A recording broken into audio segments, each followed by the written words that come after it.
الحمد لله نحمده ونستعينه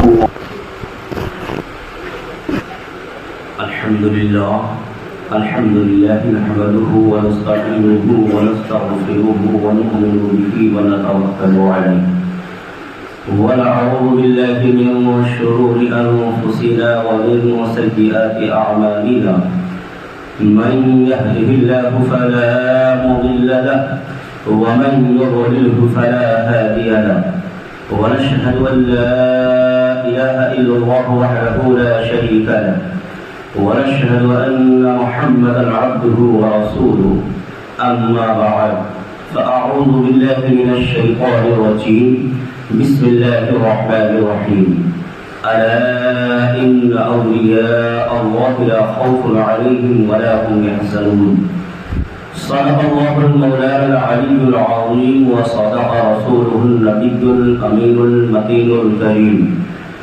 ونحن على ذلك لمن الشاهدين والشاكرين والحمد لله رب العالمين غوث اعظم بمنی بھی سرو ساما مددے غوث اعظم بمنی بھی سرو ساما مددے قبل ایدی مددے کعبہ ایمان مددے یا رسول اللہ انظر حالنا یا حبیب اللہ اسمع قالنا اننی فی بحر غم مغرق خذ یدی سهل لنا اشغالنا خذ یدی سهل لنا اشغالنا واہ کیا مرتبہ اے غوث ہے بالا تیرا واہ کیا مرتبہ اے غوث ہے بالا تیرا اونچے اونچوں کے سروں سے ہے قدم اعلیٰ تیرا اونچے اونچوں کے سروں سے ہے قدم اعلیٰ تیرا اور سر بھلا کیا کوئی جانے کہ ہے کیسا تیرا سر بھلا کیا کوئی جانے کہ ہے کیسا تیرا اولیاء منتے ہیں آنکھیں وہ ہے تلوہ تیرا اولیاء منتے ہیں آنکھیں وہ ہے تلوہ تیرا آئیے ہم اور آپ مل کر سب سے پہلے آقا نامدار مدنی تاجدار دونوں عالم کے مالک و مختار جناب رحمت مجتبی محمد مصطفیٰ صلی اللہ تعالی علیہ وسلم کی بارگاہ مقدسہ میں درود سلام کا نذرانہ عقیدت پیش کرے اور پڑھے بآواز بلند اللہم صلی علی سیدنا و مولانا محمد مالک وسلم صلو علیہ صلاة و سلاما علیک یا حبیبی یا رسول اللہ صلی اللہ تعالی علیہ وسلم ایک مرتبہ اور نبی اور آل نبی کے نام پر جھوم کر درود پاک پڑھے اللہ محمد صلی علیہ وسلم نحن عباد محمد صلی علیہ وسلم بلغ العلا بکمالہ کشف الدجى بجمالہ حصل الجمیع خصالہ صلوا علیہ وآلہ وبارک وسلم صلاة و سلاما علیک یا حبیبی یا رسول اللہ صلی اللہ تعالی علیہ وسلم بچپن کے زمانے ہی پہ اللہ تبارک و تعالی آپ کی مدد فرما رہا ہے اللہ تبارک و تعالی آپ کی رہنمائی کر رہا ہے اگر آپ پڑھنے کے لیے جا رہے ہیں تو فرشتے آپ کے ساتھ ساتھ چل رہے ہیں اگر آپ مدرسے میں پہنچتے ہیں تو وہاں پر فرشتے بچوں سے کہتے ہیں اے بچوں دور ہٹ جاؤ یہ اللہ کے ولی ہے انہیں بیٹھنے کے لیے جگہ دے دو بلکہ صرف فرشتے سرکار غوث اعظم رضی اللہ تعالی عنہ نہیں فرماتے ہیں صرف میں ہی سنتا تھا بلکہ آپ فرماتے ہیں کہ اس وقت جتنے بچے مدرسے میں موجود رہا کرتے تھے وہ سارے بچے سنا کرتے تھے کہ کوئی کہنے والا کہہ رہا ہے کہ اے بچوں جگہ دے دو اے بچوں ہٹ جاؤ یہ اللہ کے ولی ہے انہیں بیٹھنے دیا جائے انہیں بیٹھنے کی جگہ دے دو اللہ اکبر وہ سرکار غوث پاک رضی اللہ تعالی عنہ کی ذات گرامی ہے آج ہمارے اور آپ کے گھر میں بھی بچے ہوتے ہیں ہمارے اور آپ کے بچے بھی کھیلتے اور کودتے ہیں ہمارے اور آپ کے بچے بھی گارڈنوں میں جا کر کے کھیلتے ہیں اپنے دلوں کو بہلایا کرتے ہیں اپنے دلوں کو سکون پہنچاتے ہیں لیکن قربان جائیے سرکار غوث پاک رضی اللہ تعالی عنہ کے ذات گرامی پر وہ سرکار غوث پاک ہے آپ کا بچپن کا زمانہ ہے آپ جب کھیلنے کے غرض سے گھر سے باہر نکلتے ہیں تو ندا غیب سے ندا آتی ہے، اے محی الدین، تمہیں کھیلنے کے لیے نہیں پیدا کیا گیا ہے، تمہیں یہ سیر و تفریح کے لیے نہیں پیدا کیا گیا ہے۔ اللہ اکبر۔ وہ سرکار غوث پاک رضی اللہ تعالی عنہ کی ذات گرامی ہے، آپ فرماتے ہیں کہ ایک مرتبہ میں باہر سے تفریح کے لیے گیا تھا، گھر سے باہر نکلا، گھر سے باہر نکلا، اپنے محلے سے باہر نکل گیا۔ جب ہم ایران میں پہنچتے ہیں تو وہاں پر چلتے ہیں تو کیا دیکھتے ہیں، میرے پیچھے ایک بیل ہے، جو اس بیل آ رہا تھا، جب اس نے مجھے دیکھا تو میری طرف دیکھ کر کے وہ کھڑا ہو جاتا ہے، اور کھڑا ہونے کے بعد میں وہ زبان حال سے کہتا ہے، اے محی الدین، تمہیں سیر و تفریح کے لیے نہیں پیدا کیا گیا ہے۔ اللہ اکبر۔ سرکار غوث پاک رضی اللہ تعالی عنہ ارشاد فرماتے ہیں، جیسے ہی اس بیل نے، اس جانور نے اتنا کہا، میں اس کی آواز کو سن کر کے بہت متاثر ہو گیا۔ اللہ اکبر۔ فوراً وہاں سے میں اپنے گھر آ گیا۔ اللہ اللہ۔ وہ سرکار غوث پاک رضی اللہ تعالی عنہ کی ذات گرامی ہے۔ حضرات محترم، یہ سرکار غوث پاک اگر گھر سے باہر نکلتے ہیں، سیر و تفریح کے لیے نکلتے ہیں، تو اللہ تبارک و تعالی اتنا بڑا مہربان ہے، وہ غیب کی ندا سے ان کو واپس کر دیتا ہے اور ان کی مدد فرما دیتا ہے۔ اللہ اکبر۔ مسلمانوں، یہ مرتبہ ملا تو کہاں سے ملا، یہ مقام ملا تو کہاں سے ملا۔ اللہ اکبر۔ تو میں آپ کو بتانا چاہتا ہوں، یہ ساری چیزیں اگر ملتی ہے تو اللہ کی رحمت سے ملتی ہے، اور اللہ کی رحمت سے ملتی بھی ہے، لیکن اپنے گھر کا سلیقہ بھی الگ ہونا چاہیے، اپنے گھر کی تربیت بھی الگ ہونی چاہیے۔ درود پاک پڑھیں، اللہم صلی علی